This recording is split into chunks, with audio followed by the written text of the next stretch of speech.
edition of the UK Law Weekly podcast with me, your host, Marcus Cleaver.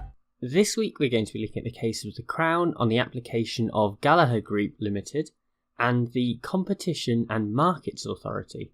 And the citation for this case is 2018 UKSC 25. And we're back this week with a judicial review case, and the public authority being challenged is the Competition and Markets Authority, who used to be known as the Office of Fair Trading.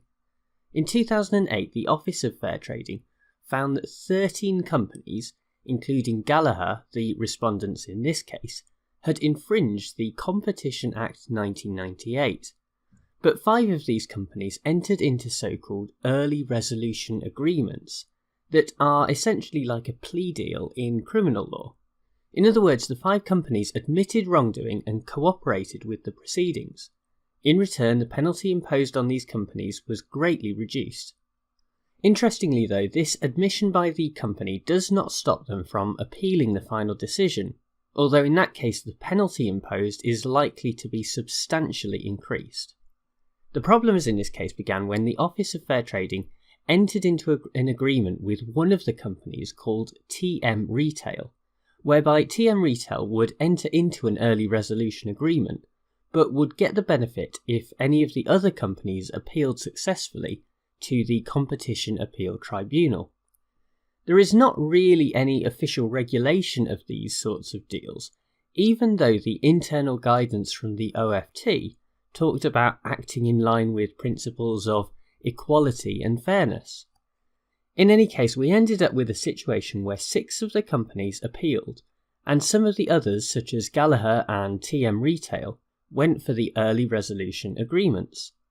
The appeal was successful, and so TM Retail got back in touch, citing the earlier agreement, and they got their money back from the OFT, as well as interest.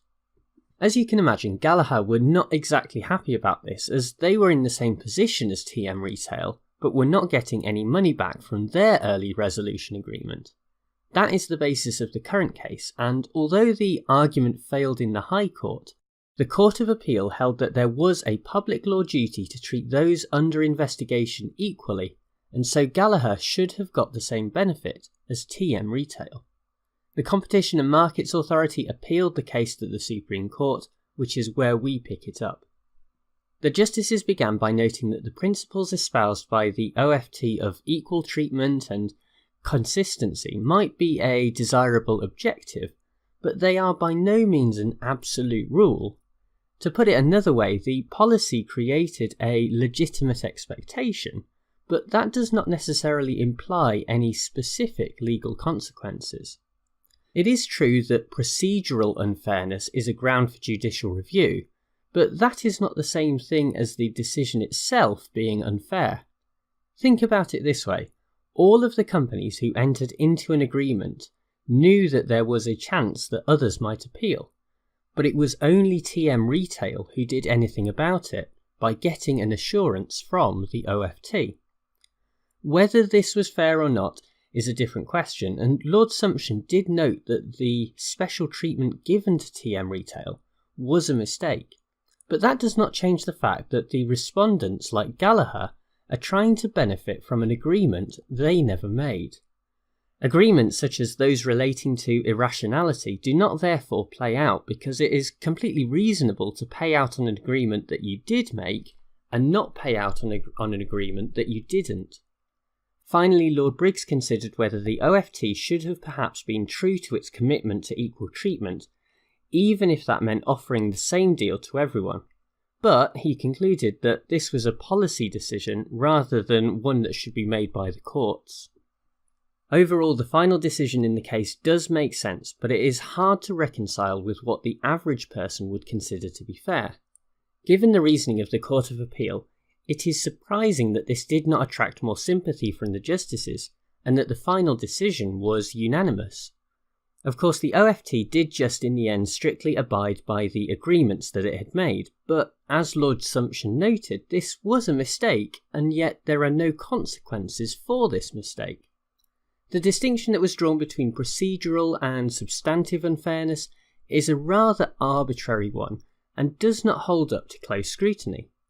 Realistically, the procedural unfairness ought to cover the entirety of the public authority's approach to this case, including the decision to enter into early resolution agreements that varied from one party to another.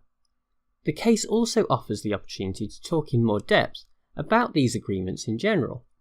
On their surface, these make a lot of sense because they allow for cases to be resolved much sooner, making it cheaper for the public authority. And there is also the opportunity to get valuable evidence from parties. However, they are open to abuse, and this case is a prime example of that.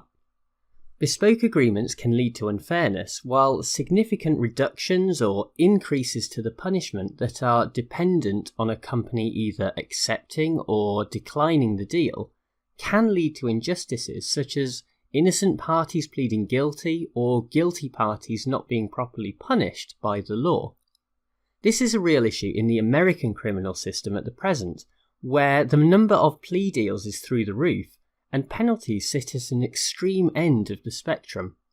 If we learn anything from this case, it should be that while such arrangements are useful, they ought to be treated with caution in order to avoid abuse and should be properly regulated by statute. Well, thank you very much for tuning in to another edition of the podcast. As ever, if you do get a chance to rate and review the podcast on iTunes, that is always very much appreciated. In particular, thanks to Solicitor One and Just a Law Student who took the opportunity to review the podcast very recently. That is very much appreciated, so thank you to both of you and your very appropriate names.